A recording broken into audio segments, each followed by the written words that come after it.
Bonjour, je suis Cynthia Lisée, bibliothécaire à l'UQAM.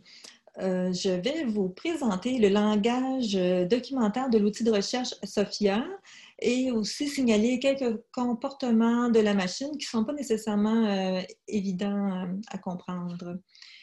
Alors, je vais commencer par vous présenter l'algorithme de pertinence.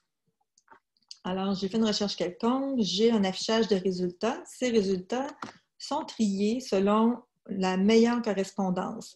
Donc, cela veut dire que je fais confiance à l'intelligence artificielle de la machine pour me présenter les résultats les plus pertinents sur les premières pages.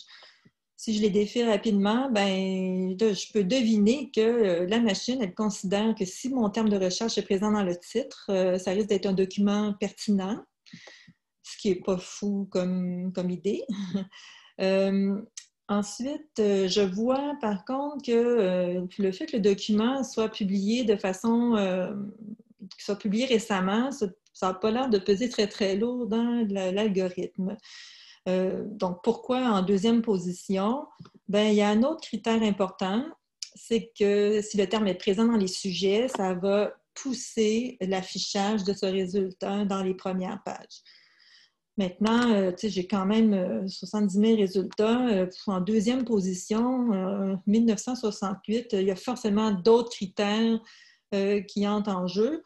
Faudrait faire d'autres tests. Probablement que la popularité du document dans Google Scholar, par exemple, aussi beaucoup de bibliothèques à travers le monde le possèdent, influence cet affichage. Mais il faudrait vraiment faire des tests. Alors, ce que je voudrais, c'est que l'algorithme de pertinence est intéressant en soi. Effectivement, une recherche rapide risque de me donner des résultats qui sont pertinents de prime abord. Mais quand on veut avoir plus de contrôle sur les résultats qui sont repêchés, parce que là, on veut vraiment faire une analyse sur un ensemble de résultats, ben à ce moment-là, il faut plutôt utiliser la syntaxe d'interrogation, le langage, exploiter aussi comment l'information est structurée dans l'outil de recherche. Alors, je vais commencer par vous parler du langage documentaire en vous présentant la troncature, puis la recherche d'expression exacte. Puis en dernier, on parlera des champs de recherche. Alors, je vais retourner à ma recherche handicap. Alors, pour la troncature, qu'est-ce que c'est que la troncature? La troncature va me permettre d'aller chercher des termes de la même famille.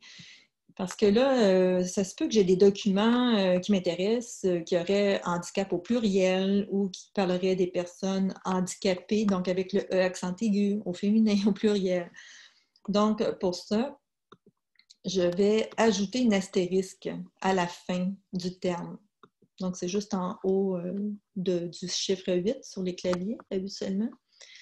Et puis, si je lance ma recherche là, avec la troncature, ben, vous voyez, initialement, j'avais 77 000 résultats. Ben, je vais arriver à 84 000 dans ce cas-ci. Donc, on comprend que c'est logique.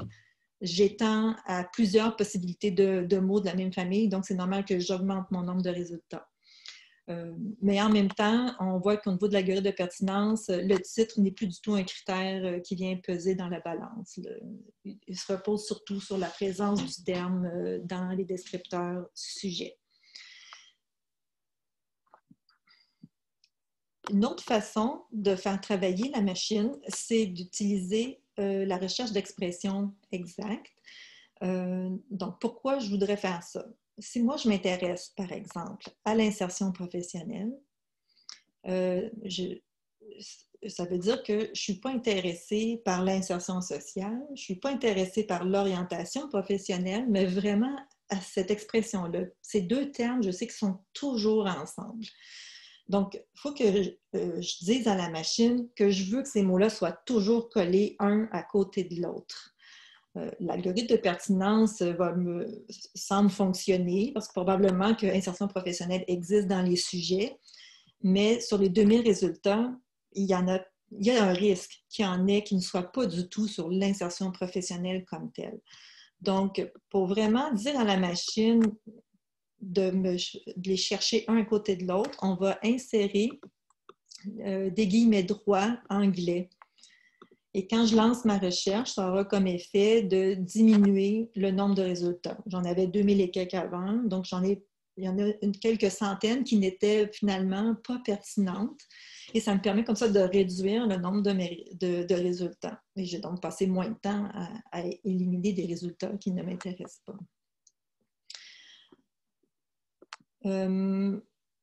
Concernant l'apostrophe et les accents, par exemple, l'outil de recherche les gère plutôt bien. Quand j'ai fait ma recherche exacte avec insertion professionnelle, j'ai eu 1889. Si je fais ma recherche exacte en incluant le L', donc l'insertion professionnelle, j'ai 1889. Donc, la machine semble très bien le gérer. Par contre, dans le passé, on sait dans la documentation que l'outil traitait l'apostrophe en l'enlevant et en collant la lettre. Donc, ça fait comme un mot qui est l'insertion. Il reste quelques centaines de documents comme ça. Donc, je vous l'indique que dans le cas où vous voulez faire des recherches exhaustives dans la collection, s'il y a un terme important qui est toujours précédé d'une apostrophe, ça se pourrait qu'il y ait des résidus qui ne sont pas encore corrigés. Maintenant, on va parler de la recherche avancée. Donc, si je reprends ma recherche, l'insertion professionnelle, et que je vais dans la recherche avancée pour voir, dans le fond, les possibilités au niveau des index de recherche. Qu'est-ce que c'est que ça? Un index de recherche, on pourrait voir ça comme un tiroir pour classer différentes informations qui décrivent un document. Tout à l'heure, on parlait comment mon terme est présent dans le titre ou est présent dans les descripteurs sujets. Tout ça, c'est des tiroirs avec tous les titres, avec tous les sujets. Donc, index de recherche, c'est l'ensemble des catégories ou des champs, des index qu'on peut choisir pour cibler la zone où on veut voir notre information. Ici, on voit que par défaut, c'était mots-clés. Alors, quand vous faites une recherche par défaut, là, la recherche simple, elle cherche dans le champ mots-clés. Le champ mots-clés, c'est partout. Partout, il y a de l'information. La machine va aller voir si notre terme s'y trouve. Donc, ce n'est pas très précis. Quand moi, je sais que je cherche un titre de livre à la réserve de cours, ben, aussi bien sélectionner le champ titre. Comme ça, je suis certaine de ne pas avoir 300 résultats, puis mon titre est peut-être en 5e position. Très souvent, on peut utiliser le champ des descripteurs sujets.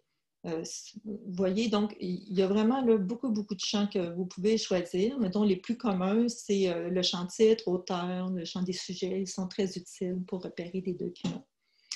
Alors voilà, j'espère qu'avec ces quelques informations, vous serez en mesure d'améliorer la performance de vos requêtes documentaires.